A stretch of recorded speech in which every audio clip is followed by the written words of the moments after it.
Welcome back, ladies and gentlemen, to the English broadcast of the Chinese LPL. I'm, of course, Max Sampson, joined by the wonderful Julian Pastry Time Carr. And what a game one between IG and WE. Yeah, what a way to kick things off here for the first LPL game of the season. Two big teams, big rivals that have classically clashed back and forth in China. Yep. Invictus Gaming with a solid win there. And I have to say, all of the imports performing incredibly there. Rookie and Pokemon swapped in, played fantastically, and Kakao, still Kakao, playing like he did in Korea. Yeah, just an absolute beast, and just knowing exactly when to gank as well. We didn't see him being as early aggressive as he normally is on often when he does play, but made that Jarvan count towards the mid and late game, which was just so beautiful to watch, and especially how they orchestrated. Yeah, and it's a big thing where IG have an incredible amount of flexibility. When they bring in Zatai and Pokemon, Pokemon and Rookie, sorry, things just change quite a lot in terms of the pacing. Yeah. Saves a big carry top laner, he wants to go big and get aggressive, and Zatai is one of the most aggressive players to play in China, which of course is known as a big aggressive region. So it's cool to see things slow down. Rookie and Kakao get to play together again and really just control that game until the point where they needed to go aggressive and then did. I wonder if we'll see the swap back at all, just to maybe shake things up, because it's different to go from playing Rookie and Pokemon, who are a bit more passive, and I guess in Zatai's case, a lot more passive. Yeah, only in lane, of course. We did see Rookie going incredibly aggressive when he wanted to. Rookie is just a very fluid mid laner, I think the best way to call it. He always wants to outplay his opponents, it feels like, and just wants to go in and get a kill when he knows he can get a kill, when he's calculated everything, when he has the numbers down, and just says, you know what, time to go in. And he did that with Twisted Fate, constantly picking his spots really well, just controlling so much of the map for his team, and leading to an basically insurmountable amount of pressure for Waterloo, who just couldn't find a foothold in that game. Yeah, they just couldn't. We'll see whether they do decide to switch them out, though, because with Zatai and Save, they could opt for a more overly aggressive style and also just throw World Elite off, because if you do have a curveball to throw, I mean, you could almost throw it. But, I mean, why fix something if it isn't broken? Yeah, that's true. That's the other mentality. So we could have either decision being made. We'll just see what they do decide to go with. The option's always there. I think with how smoothly that game went, because it was a very solid game one win, unless they expect World Elite to draft in a significantly different way, and I think they actually have to. World Elite's team comp there was really cool. It was great to see Spirit mixing things up and playing Riven. Plenty of strong champions there. STYZ on Corki as well. It just felt a little too squishy. To me, I think it's the big thing. And every time IG got engaged with Civ and Maokai, or Nami Bubble, or the millions of hard CC that they have, World Elite fell apart so quickly when they... Because Janna wasn't enough against that team. Normally, you think of hard engage, like, oh, we have Janna, it's fine. But one Janna ult, nowhere near enough to stop the IG train. Because once it got rolling, it just went so quickly. Yeah, they just didn't have a chance to poke them out, really, with these rockets, with these shock blasts. I mean, it was just Destiny's coming in, and they had to react to ridiculous amounts of upfront CC and damage. And when that Twisted Fate, Twisted Advance combo from Maokai as well, I mean, it's just ridiculous. But we are going to head into Champions League for Game 2 between World Elite and Invictus Gaming, and LeBlanc going to be taken away, and Rek'Sai, both bans that we saw last time. We'll see whether they do change things up, whether Rookie, who is still on the roster now as well, so they haven't done any switcheroos. It's going to be Rookie and Pokemon still in it for Invictus Gaming. Yeah, now going to be taken off, and now Twisted Fate. Bit of a swap here. So I think we're going to see very similar bans to Game 1, which was Rek'Sai, LeBlanc, Nah, and I believe one more really strong champion that sees a little play, whose name escapes me right now. But Twisted Fate is the mix-up here for World Elite. Did not like Rookie's Twisted Fate play at all. Don't want to play against it again. No. And especially if their draft's going to look similar to Game 1, they're going to want to make sure that that's what they go for. And Jarvan's now banned out as well. Yeah, Jarvan taken off the board. They do not want to see that coming out of Kakao, nor do they want to pick that one away first up. So looking for a potentially different first option. I mean, this screams Janna to me, if it isn't banned. Yeah. Very popular champion to first pick in general.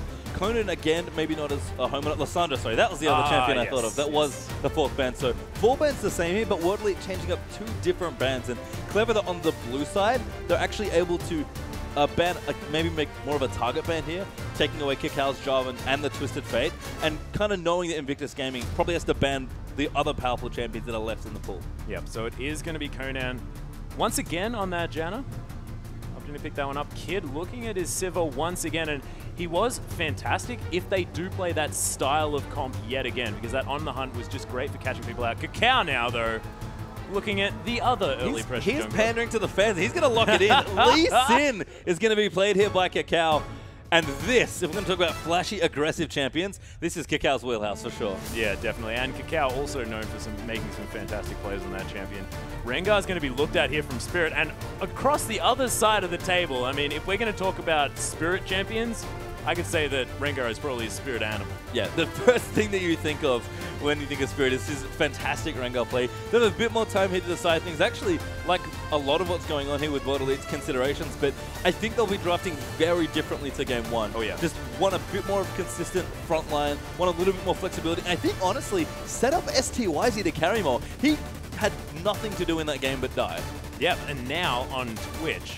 So if you're talking about a playmaking AD carry, I mean, we're coming from the realm of Uzi, known for just demolishing people on this champion. So STYZ now has sort of a lot on his shoulders to make sure that he doesn't get shut down too early on, because a Twitch can often be dead weight if it's really, really handled. Yeah, I think China, though, is Twitch's homeland. Yeah. He's lived here for a long time. He's been a very popular AD carry pick, and a player like STYZ, can definitely get full value out of this pick. I love the Rengar here. It is going to be locked in by Spirit as well, so very strong comfort champion for him. Still has the ability to carry the game if that's what he feels like he needs to do, which is what it really felt like in Game 1 with the Riven pick, but much more consistent. A few more options. And look at this. The Zilean being locked in by Rookie. And when was the last time we saw Zilean? I think it would have been Worlds. I think it's funny because they played Twisted Fate to kind of support the big engage core they had with Jarvan, Maokai, Sivir. They've got Sivir, Maokai once again, which is the big tenet of that particular trio. Yep.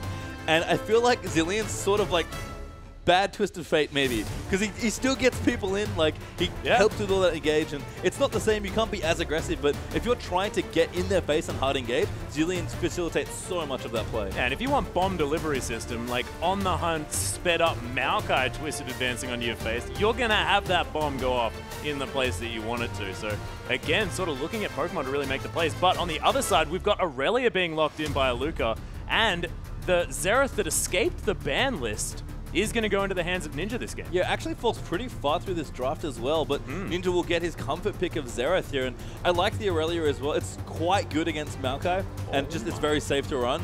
And Aurelia is another quintessential Chinese champion that they've played forever and ever. Sao Mei, back in the Glory World Elite days, was known for this champion. A lot of other top laners have picked it up as well. Aluka's no slouch on this champion for sure. Yeah, and we may have missed something here just a little bit. Maybe. We might be putting a Zilean in the bottom lane. Well, we'll have to see what happens. I mean, support Zilean looks like it is going to go, because that's a Fizz for Rookie. Yeah, Rookie doing a little bit of a mind game there, picking up the Fizz in the mid lane, and not sure whether it's necessarily a counter pick to Xerath just because he can play back so incredibly far, but he is going to have kill potential in that lane if Ninja isn't incredibly careful. Yeah, if you get fished as a Xerath in mid lane by Fizz, you're basically guaranteed to die or blow your flash. Like, there's not a lot you can do once he gets on top of you. It's just a matter of, as you said, using your range, playing safe, and trying not to get killed.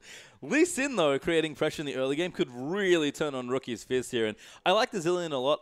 Thinking about it more, taking it away from World Elite is quite important, because they have the option to play in mid or support if they want to as well. And Zilean Rengar is unbelievably strong. Oh, that's true. The invisible bomb delivery system.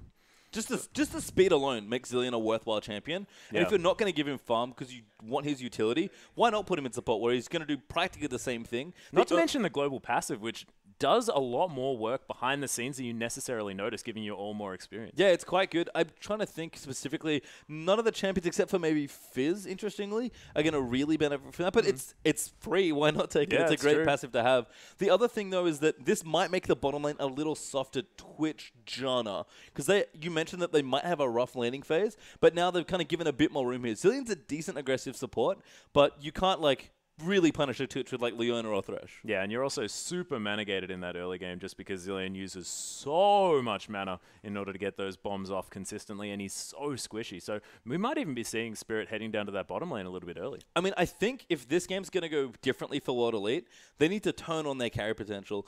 STYZ was playing a fantastic champion if he was in Corki, but he was never given space in that game to carry because there were too many squishy targets and not enough people peeling for him. They basically said that, you know what, our plan is to engage and disengage and control zones and then just dump a bunch of damage in. But you have a carry as good as STYZ. You don't need to do that. You can just let him carry and then say, all right, plan A didn't work in game 1. Here's our next plan. Give him Twitch and just let him go nuts with all the protection they can offer. Yeah, I think that's a very good idea. And we did see STYZ often on his own there, split pushing in the top lanes and stuff like that. He is known to sort of do that sometimes, gets a little bit upset if he doesn't get too far ahead early on and then decides, I'm just going to split push a lane. I really want to catch up on this farm. But if we manage to get him ahead early on, if WE, of course, manage to get him ahead early on, then he'll be that team fighting force. He'll be that disgusting submarine just coming in and rat-a-tat-tatting all over people's faces, spraying and praying, as it were. And we'll see whether he does manage to make that one work, because I just want to see STYZ's potential, because we just didn't get to see it last game. And I think, again, Water League have set themselves up in a very similar vein to Game 1, where their carries as far as their team comp and their makeup's concerned is that they want STYZ to go big, and they want Spirit again to kind of put on the carry pants as Rengar and go in. Yeah. It's a very versatile champion for him, so he has options if he wants to maybe go tankier, be more of a frontline, or if he does want to go damage and maybe try and carry his team. Because, again, you pick a champion like Riven in game 1 of your first LPL game, you're making a statement to your teammates, I am the other carry on my team. I'm carrying from this jungle. And also, I'm not scared to make stranger picks straight away as soon as you get into this one. And like you mentioned, I mean, he did pick up Olaf just previously in the Demacia Cup, so this might be another example of something, you know, being an interesting pick, not quite working out, but then showing that he can definitely play his comfort champions, his wheelhouse. But we are onto the map, ladies and gentlemen, with Invictus Gaming now on the red side versus World Elite. And Ninja already pushed up really far into this tower, a couple of minutes into this one. Yeah, we'll have to see here. As nothing too unusual has happened here. Everyone just breaking out into their, standard lanes once again. Looks like the junglers have started on potentially the other sides here, but they're currently on the same side of the map as they're going to clear out their next buff here. So blue for Rengar, and seems like red for Lee Sin. Yeah, nice bit of poke coming through from Ninja, and Rookie going to hit that level 2 at about the same time. And STYZ already taking a lot of damage from, I assume, these bombs, but Kitty, you can see, just doesn't have a lot on the health bar here. Shield, they will protect a lot of that damage, and this is actually one of the few lanes I feel like where Twitch can actually play quite aggressively. And if STYZ is the player we know him to be, he's going to want to be quite aggressive in this lane. A little down on CS right now because Civ is just so annoying. She constantly pushes CS against you, but Janna especially enables late game carries to get aggressive in your early levels. And if that can convert to a quick kill, potentially, or just a lot of pressure, STYZ, the more room he gets in the early stages of this game, the better his game's going to be. Yeah.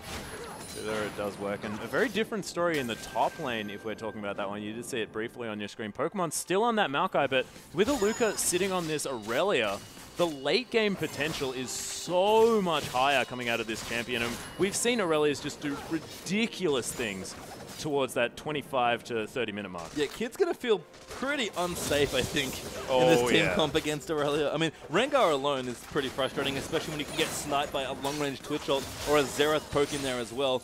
If Kid gets locked down, if he can't time that spell shield, he's going to melt to all the damage that Aurelia have. But Aluka, Aurelia is just such a sticky champion, and her best job is to jump on carry spaces and just tear them off. So Kid is kind of being left on his own here in this team comp, and the rest of ID are going to have to set up here. He's, again, sort of relegated to alt bot status in a couple ways. Yeah, that's okay. You know, it's always good to be an alt. Not entirely, but Civ is also a big part of this comp once again.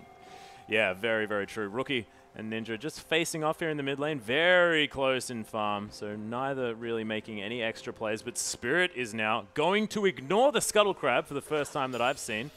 And Kid actually going to be warding at this stage. That's not the time that he wanted to do it. So much aggression. Forced to use that flash. The Howling Gale's going to come through, but not going to find the mark that it wanted. And Spirit already getting a summoner out of the bottom lane. Bit too aggressive by Conan flashing in there trying to get the follow-up CC, but you can see that the Rengar mechanics are still on point here for Spirit. Yeah. Leapt in, immediately bolted for the snare. Kid had no time to react there. Forced to use both of his summoner spells. And if there's a revisit here as well, oh, Kakao, what are you doing?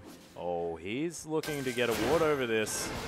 Try and have a look down. Oh, Spirit's incredibly low. He's actually going to throw out the ward. He was going to back there, but Kakao not going to be able to find the aggression. STYZ, he gets Sonic Wave, though. Resonating Strike's available, but it's a beautiful exhaust from Conan to stop him from being able to go in and get that kill. Good smite, oh, Kitty's going to get snared up here as well. He's going to go down. The Toxin's going to be enough, but Sonic Wave, Resonating Strike from Kakao is going to secure them a kill in return. So 1 for 1, but that's first blood going to WE this time. Yeah, and not enough left in the tank, unfortunately. Rengar got that kill instead of STYZ. I think the red buff must have done enough damage. Yeah, so couple of dots on that one. Slightly unfortunate, but trademark Cacao pressure there. Weaving around, being very creative, ward hopping in the back of Dragon. Spirit got lucky to not get insta-kipped, basically, by Lee Sin once he got caught. But a good 3v3 still managing to pick up the first blood. And a trade there that Wordly pretty much had to take because they were out of ways to protect STYZ after that. Yeah, the important thing to mention here is, though, that Kid, he's managed to stay around in this lane. He's got himself a 13 CS advantage. He's going to be able to go back and build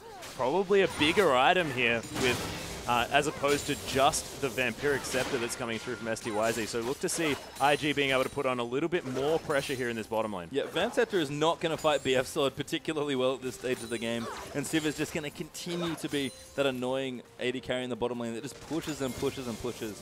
STYZ presumably going for a Blade of their own King first, would have loved to maybe get a little bit more, maybe come back with Berserker Greaves or a Cutlass or some mix of items there. And he's kind of relegated to just doing this, sitting back under his turret and praying. Yep, exactly right. Double bomb is actually going to come down on STYZ here as well. So Kitty's more than happy just to go through that mana and make sure that he gets as much damage down to this Twitch as possible, as they're just relentlessly pushing down here. Yeah, top lane, there could be some struggle. Looks like Luca actually might be in quite a bit of trouble there. Yeah, Luca actually going down incredibly low. Is going to be safe. No mana here on this Maokai, as Cacao's actually found Spirit, and Spirit's exactly where he wants to be. He's going to leap out of the brush there as well. Cacao not going to make it out, and that's just going to be eaten by Spirit's Rengar. And ooh, Pokemon's now in a lot of trouble as well. Luca's coming back. Great patience, though, from Spirit. Oh, yeah. Knowing that Cacao would come in, Aluka managed to not get killed in that tower dive. And Spirit, he's going to stay there for a short while, maybe going to go in again on Pokemon. Yeah, Sapling, I think, was used, but he's going to get jumped on once again. The Blade Surge is available as well. There's a Chilling Smite. Pokemon, you are not going anywhere, buddy. Spirit picking up his third kill of the game. And I think Spirit considering giving that kill to Aluka, but couldn't quite not justify, but couldn't quite get Aurelia in the spot for the last auto. Takes it for himself again and is really on the way to carrying this game for his team from the jungle if that's what he wants to do. And again, I can't credit the patience enough. New Cacao was coming in, waited for him to come back after Aluka got out of the dive, and then just sprung the trap. And that leap from that brush went so far. Oh, and Spirit actually has vision on Cacao here as well. Is level 6. He's going to have that Thrill of the Hunt. He's going to pop it now, but he's going to the mid lane. Rookie knows that he's around. And it's going to be Cacao now waiting. He's got the exclamation mark. He knows that there's a kitty that's looking to bite some off. But Pokemon now is coming through, so I think that Spirit's not going to test his luck too much here in the enemy jungle. Didn't want to opt in for the 2v2. Teleport's actually up for both top laners, so could have had a pretty involved fight around the red buff here. But Cacao instead will just pick up his red buff for himself. And a bit of a wasted ult, unfortunately, there for Spirit. Yeah, I'm not going to be able to do anything, but it is still a lot of pressure. We can see Aluka now helping out with this blue buff. And Xerath, Ninja is going to head around and pick this one up as well. Yeah, pretty important here for Ninja to pick up this blue. Just lets him play so much safer against Fizz. And of course, Spirit's not going to need it here on Rengar. So he'll pop back into the lane and probably continue to keep going even here against the Fizz. Rookie, quite impressively, keeping up in CS in the early levels, it seems like, and going for a pretty quick Lich Bane, wanting to try and lock down Ninja pretty early on. Yeah, has that Sheen first, which is interesting here on this Fizz. They often go for the extra Doran's Blades just so that you've got a little bit more health here in this mid lane, but Rookie doesn't really mind, just wants to have as much kill potential as possible because, of course, Sheen just synergizes so well with Fizz. Yeah, I think knows that it's a pretty hard gank for Spirit to justify because Fizz is so slippery, and Xerath's kill potential is not super high. You pretty much have to get caught by a Xerath stun, which as a Fizz should not be happening. So I think Rookie's just confident in his own play here. Going to pick up his blue now as Cacao donates that over and going to continue fishing his way. And this is the thing about Fizz that I find quite interesting, as we've seen more and more Fizz play over the year or so.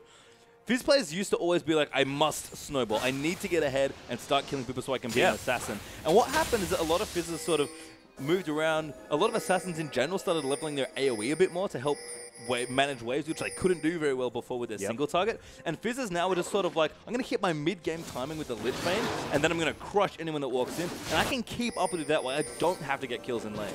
Yeah, and you put a couple of extra points in that Playful Trickster, so you have the option of clearing out a wave if you need to as well, which is really, really seen a lot more popularity, as we do have STYZ and Conan just clearing out these Krugs, trying to get a little bit of extra CS, as they just don't want to enter this lane where Kitties is just so obnoxious on this Zillion. Yeah, we'll see here Aluka in the top lane, though. Pretty comfortable going in on the Pokemon. Yeah, the double Blade Surge actually getting him right into Pokemon's face. Pokemon is going to be okay. Does have that double Doran's Ring. So feeling the pressure in this top lane, wanting to have as much staying power as possible. Oh, and be careful. Oh, STYZ in a lot of trouble. Gets slowed down. There's the bombs there as well. Lots of auto attacks from Kid. STYZ forced to back out of this one as this is just going to transition straight into a dragon. It's going to be Kakao pulling this one out. 3 men strong, and it doesn't look like WE's really going to respond to this one. Yeah, really confident dragon here, actually, coming out of IG, knowing that they've pushed STYZ off, that he's not really a threat right now. Take a very quick dragon at just under 11 minutes. And Spirit was waiting patiently in the top lane. Pokemon does manage to get that sapling in there, so he's going to be spotted out. So loses the dragon and doesn't get the gank off up top either. And I don't know if they knew Spirit was there the whole time, but if they did especially, that was beautiful movement from IG to secure that first dragon. And again, STYZ, we've been looking for him to get going, but he has not found it against Sivir in either this game early on or in the last game as well. And hasn't quite managed to pick up that Blade of the Ruin King yet either, so still needs about 850 gold to secure that spike as well, because you can enter that lane immediately, Blade of the Ruin King, slow someone down and get that spray and pray off for lots of damage. They're just not quite able to get there, which is a bit unfortunate because they really need that spike. And that's such a big deal as well. When you take a dragon with no completed items on your team, that's just whatever vision you've got, maybe a pink ward if you've gone in.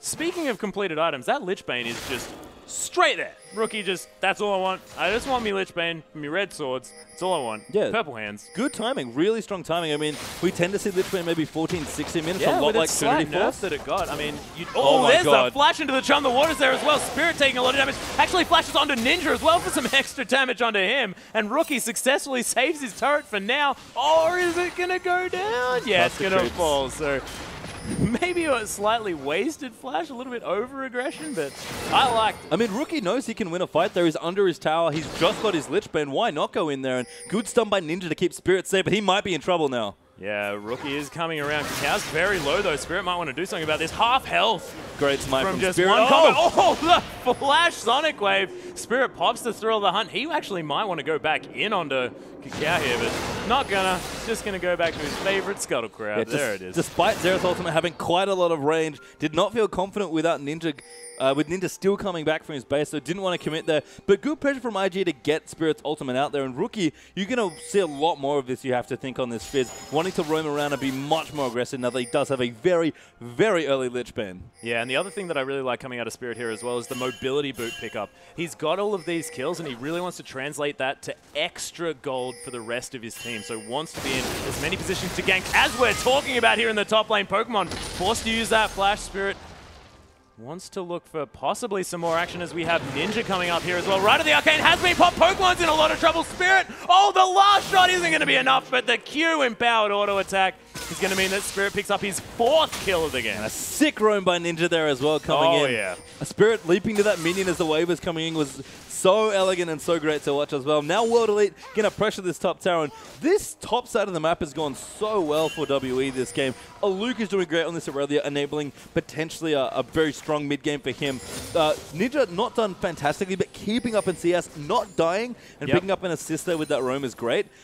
For all of we talk about STYZ kind of leading into this series, the fact that he's not doing so well might not matter too much because his team is picking it up this game. They certainly are, and we haven't really seen too much from Aluka, but now has his Trinity Force, so he's going to be putting on so much pressure. 0-0 and 3, and nice spell shield coming out of Kid. He's going to block that Howling Gale, but the vision control is now starting to come through. They do, of course, have that pink ward in that Tri-Brush. Kakao's probably going to find that if he does safeguard over the wall, but Spirit's there.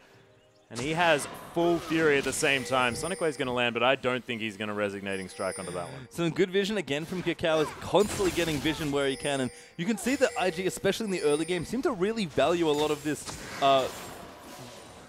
vision around the Dragon Pits particularly. Wanting wards not too deep because that's unsafe to do, but just wanting control of the area once it's starting to come back up so they can make sure they make plays when it does get back here. But if Twitch finishes his Blade of the Ruin King by the time the next Dragon's available, there's a lot of strong item timings here for World Elite to make a very good attempt at a 5v5. Yeah, that's exactly right. Star's actually, STYZ, sorry, looking to get a bit of the submarine play happening, but he's just going to stealth up, come in, just scout the area, see what's going on. I think the thing to remember with Twitch as well, it's sort of the same with Fizz in a couple of ways. we talked about how Fizz players early on just never wanted to be too aggressive, and so wanted to be too aggressive and valued snowballing a little too highly. So Luca's actually just taking a turret here. Yeah, just really, really aggressive play. There's the hidden style coming through for a lot of extra auto attack damage on the Pokemon after that. Equilibrium Strike did get the stun. So Aluka, as we mentioned, just hits that Trinity Force, knows that he's stronger, and just turns it on. And as I was talking about with Fizz earlier, again, they just don't play that way anymore. They play more for their mid games, for their item timings, and they know once they get their item, they're strong.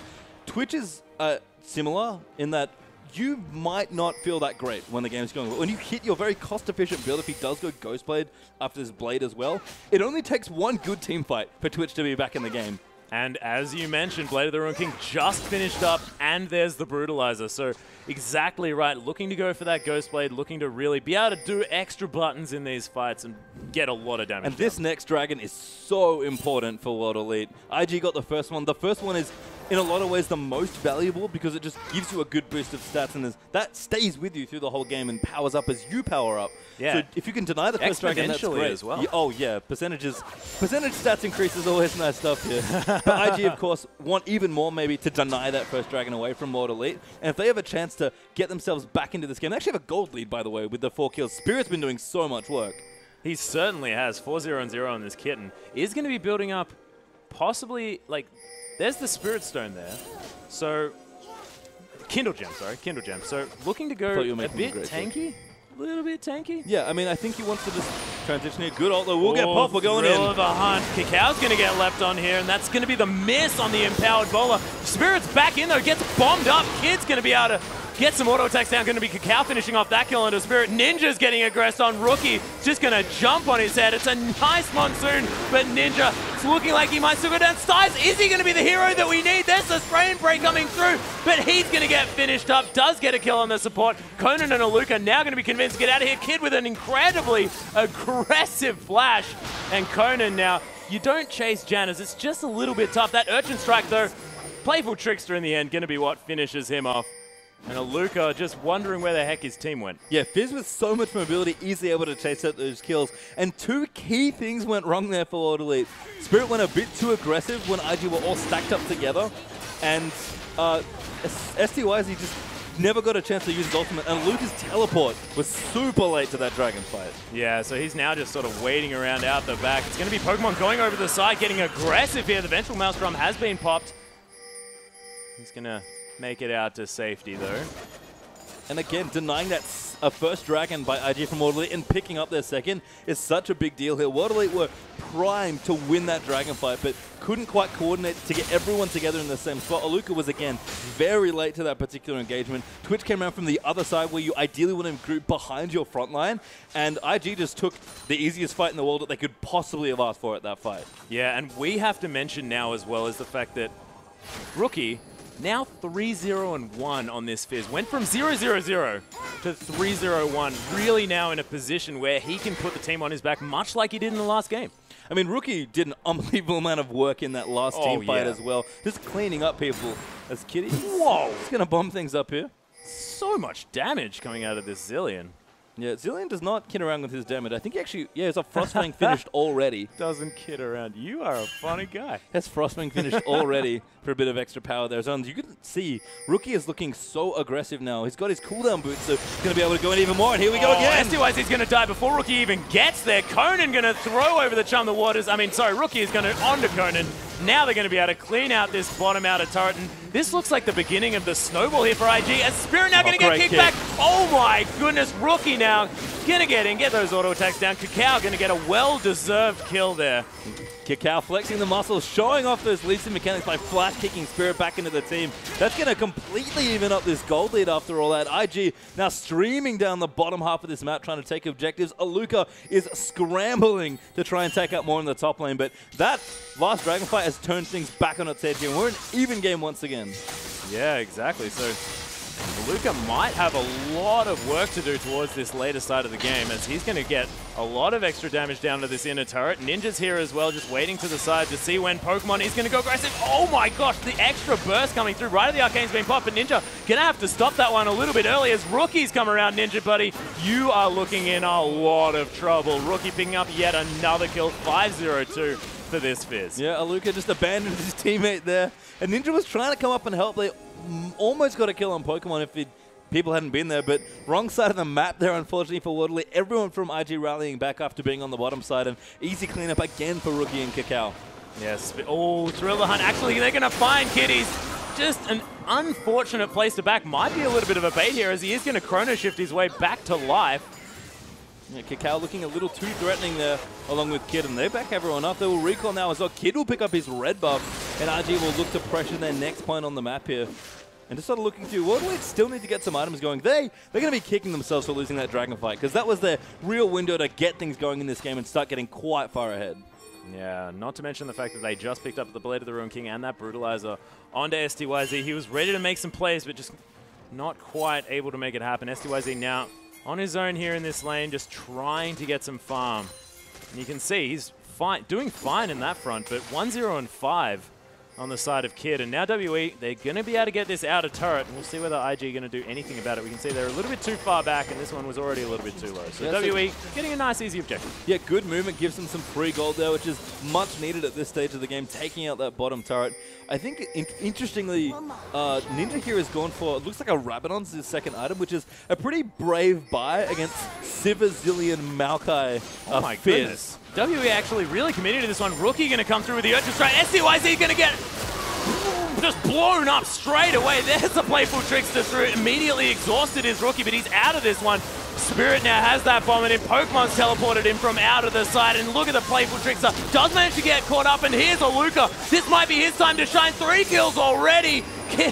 Gets the bomb down. Kid's now going to go down as well. Now it's a 2-on-2. There's the flashes coming through. Right of the Arcane comes out, and WE have somehow turned this around. Pokemon, the only one alive on the side of IG, and he just doesn't have the damage to do this. We'll see whether they can slow him down enough. Stun. There's the stun into the queue, and Ninja finally managing to turn that one, and I thought that was just going to go straight into IG's hands. And World Elite kiting back so well after things went really wrong there. STYZ got sniped by a fish from Rookie's Fizz, and I thought the fight was over instantly at that point. Ult got popped by Kid. Everyone went in for IG, but Ninja and Conan really showing the power of Janna in that long team fight all the way down the bottom lane, kiting perfectly and back into the lead now. Not to mention Aluka in that fight. It was just fantastic. Getting Blade Search resets on multiple champions, just cleaning up throughout there, was really beautiful to see. But Rookie now is going to be almost built towards that Zhonya's Hourglass, so going to be even more slippery in these fights. World Elite, they're not quite out of the woods yet, but that just looked fantastic. From the position that they were in, to win a fight like that was just beautiful. Yeah, I think Kid really getting hammered by Aluka there caused some problems, because Rookie got really low when he sniped STYZ and couldn't actually go in. He baited an exhaust from Kona and then Urchin Strike back to a stray creep behind him. Baited out the exhaust beautifully, but he had to keep ducking back in and out of that team fight to actually do anything. And when Kid's not there for the consistent damage and Rookie can't actually get in and assassinate people, IG's damage falls off pretty swiftly. Yeah, but we do have the Zhonya's finished. World Elite, knowing this Dragon timer, they really just want to get their first one. Yeah, but it's just so important. Again, percentage stat increase, always good. Gets even better as you pick up more and more items for yourself. So World Elite at this particular point now looking for the 3rd Dragon of the game, 24 minutes in, with big items completed across the board. First Dragon would be a big boon here, and 3rd Dragon is very important for IG as well. Yeah, both teleports are available. This Dragon is going to get started. It's already at half health here on the side of WE. The teleport coming down, burst up here from Pokemon. The Dragon's still not even taken yet. Kakao's actually drawn aggro this one. Thrill the Hunt's been popped. It is going to reset, and they haven't committed to any fights here. We're going to have the Twisted Advance, Eventual Maelstrom as well coming through. WE trying to get out of this one. Nice Monsoon just to try and get the fight in their favor, but kills are just getting traded over and over. Ninja's going to go down. On the Hunt is doing so much work with the chase down, and look at this. WE's just melting out of this Rookie with another fantastic play. Just going to Urchin Stride his way through, and that's going to be the ace coming out of Invictus Gaming. And IG, again, such beautiful team fighting here around that pit. Twitch, by the way, got the Dragon. STYZ managed to pick that one up for They got themselves. their first Dragon. They got it. It's fine. Which is important, but they couldn't win the fight.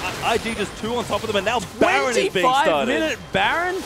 Welcome to the LPL, everyone, where Barons get started at 25 minutes. IG, again, another bold move. This lead is quite thin between these two teams, but a fantastic call to go for Baron here. And this is picked up uncontested by Invictus Gaming. Yeah, they're going to have to sacrifice Pokemon here.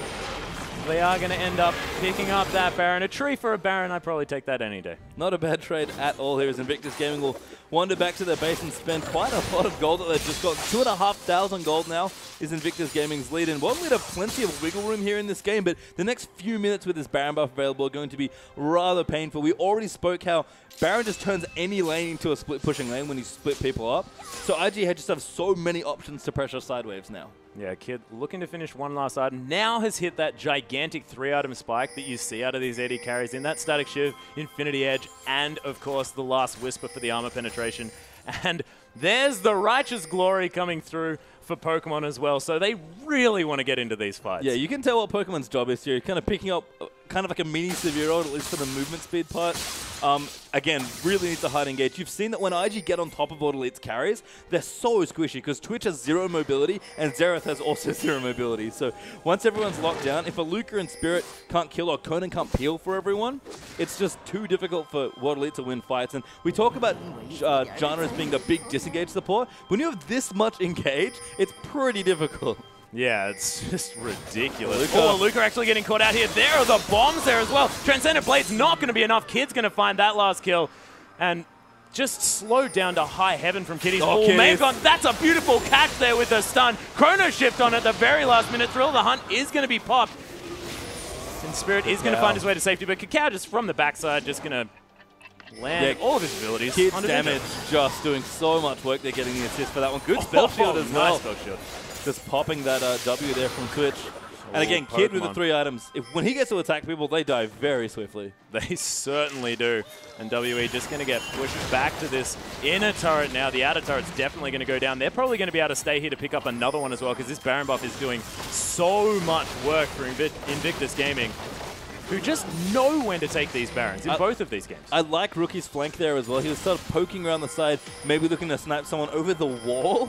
Instead, now down the bottom as his team's going to be rotating with his team and look to fight there as well. World Elite are all back, it seems. Luca, actually. Yeah, he's going to Blade Surge to a creep and then onto Kitties, who doesn't have that Chrono Shift, as we just found out, because he used it to save his own life after getting caught there a little bit. But Rookie, again, just split pushing in this bottom lane, able to pick up the objectives that they need, and already this has just paid dividends this back. Really smart stuff from Fizz there. Again, the Baron power creeps make it so much easier for anyone, even a Fizz, who is definitely not the Siege champion of choice, be able to take out Terrace. They had plenty of minions moving down towards that bottom side, so Rookie was just dashing back and forth. Didn't need to be with his team for the 4-man push down mid, and if he saw any stray carry, even poking in their base, he could probably fish them and get a kill.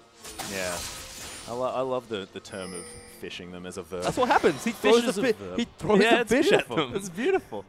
Don't worry, I'm not questioning.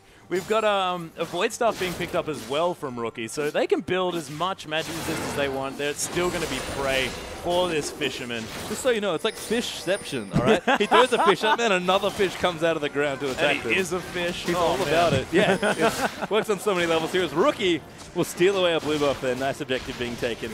Yeah, and again, they're just going to be strangling out the vision from World Elite. You can see the red wards, they're no longer in their own jungle. They're going to be put further ahead into World Elite's jungle, and they're just not going to be able to get the money that they need to just stave off this onslaught. I have to say, I've been pretty impressed with vision across the board in both games here. Yeah. Haven't paid super close attention to it, but both teams have quite impressed me with the amount of vision that they've looked to get here. And again, Chinese teams are often ones that jokingly people say don't ward, but the deep ward here, especially as Rookie wants to go in. So aggressive onto 2 members of WE here. Spirit actually gets caught, but Styes is the one doing the damage. Cacao's going to fall down. No Chrono Shift just at the right time. Monsoon's going to keep Styes alive in the backside as well. Rookie may have gone overly aggressive. He's going to fall down. SCY's going to pick up that kill, and IG immediately get the heck out. Right of the Arcane's going to be popped. Oh my goodness, Kid almost falling down to that one.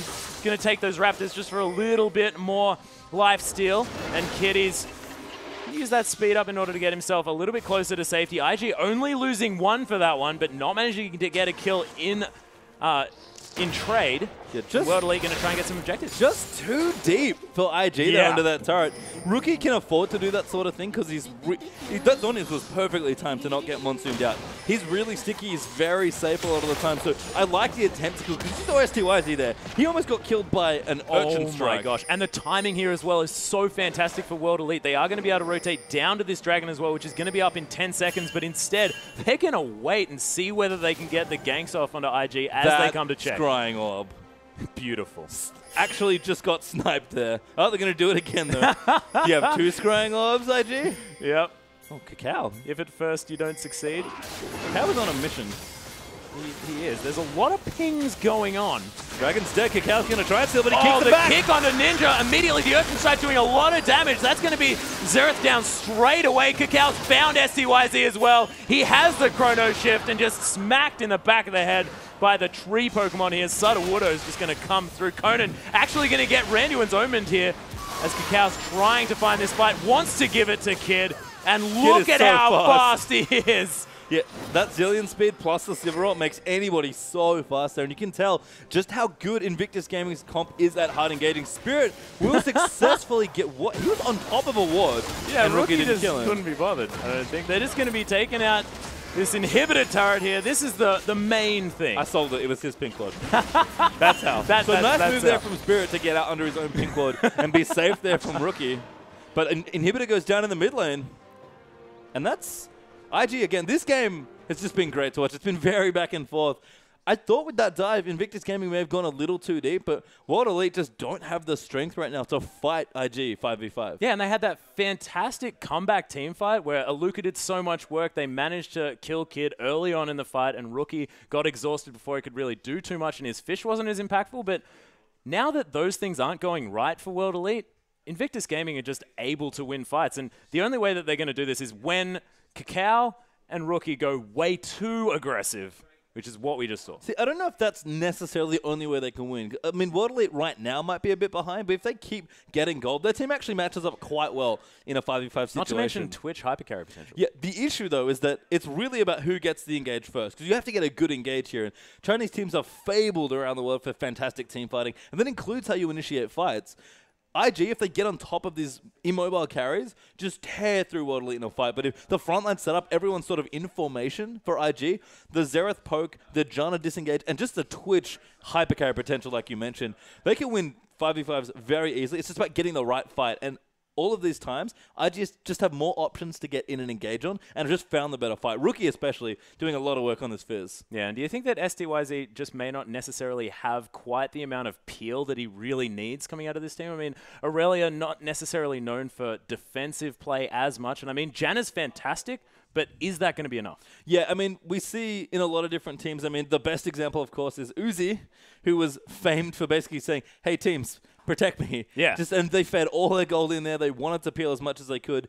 I don't think you have to go that overboard. Like, Orianna is a pick that's very popular to protect an AD carry. I don't think they need to go that deep. But you're right in that STYZ has not a lot of wiggle room. It's pretty much just Conan babysitting him, hoping that it's all okay. And everyone else is going in. This happens a lot, by the way, to Chinese AD carries, because everyone wants to go in except the AD. This is why I think Ezreal has been such a popular champion for so long, because it's like, well, my team's not peeling for me, so I don't have to do it myself on Ezreal. Yeah, that's exactly right.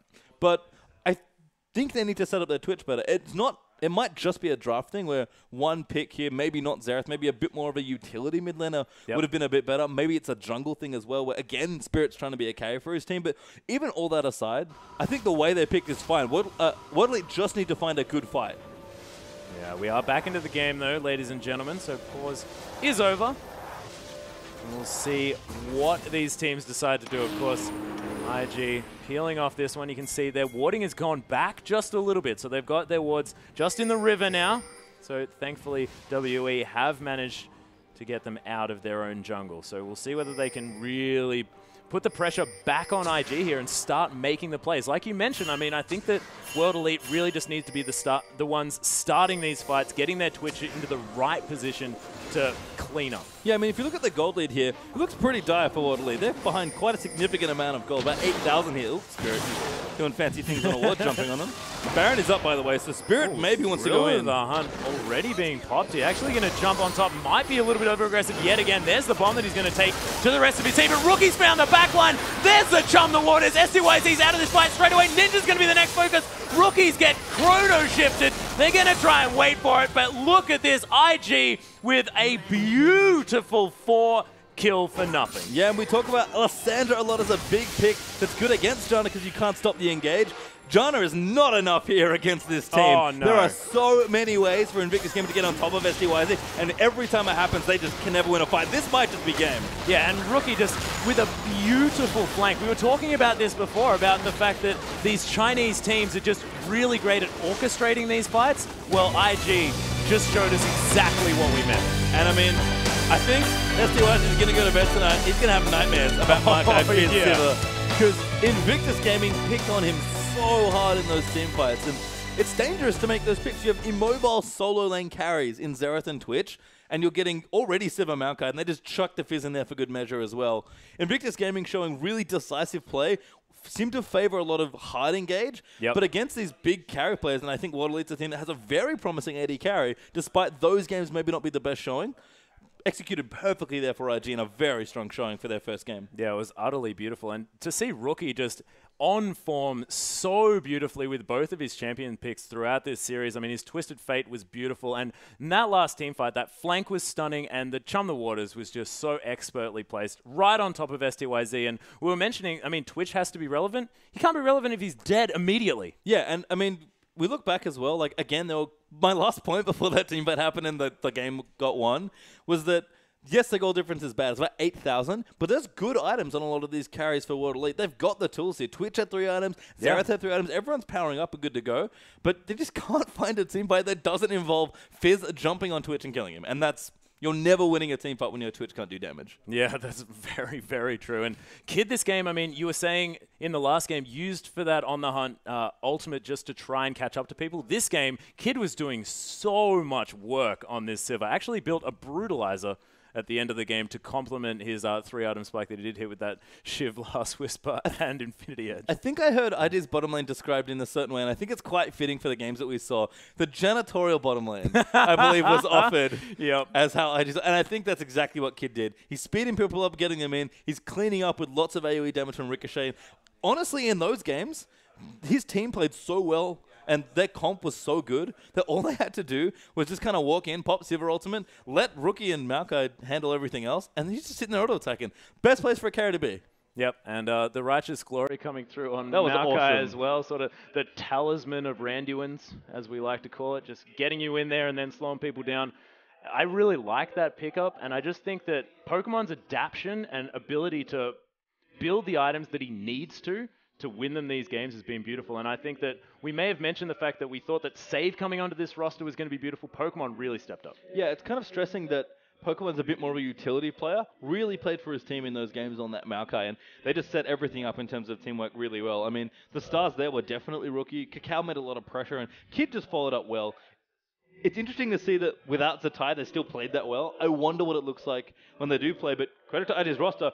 Quick E2-0, fall away from the curse of IG, which is usually splitting games 1 apiece, and just great to watch all around. Yeah, beautifully well played by IG, but that is enough for this matchup. We are going to be getting into the next matchup, which is going to be Gamty taking on Snake. So guys, don't go anywhere, more LPL to come.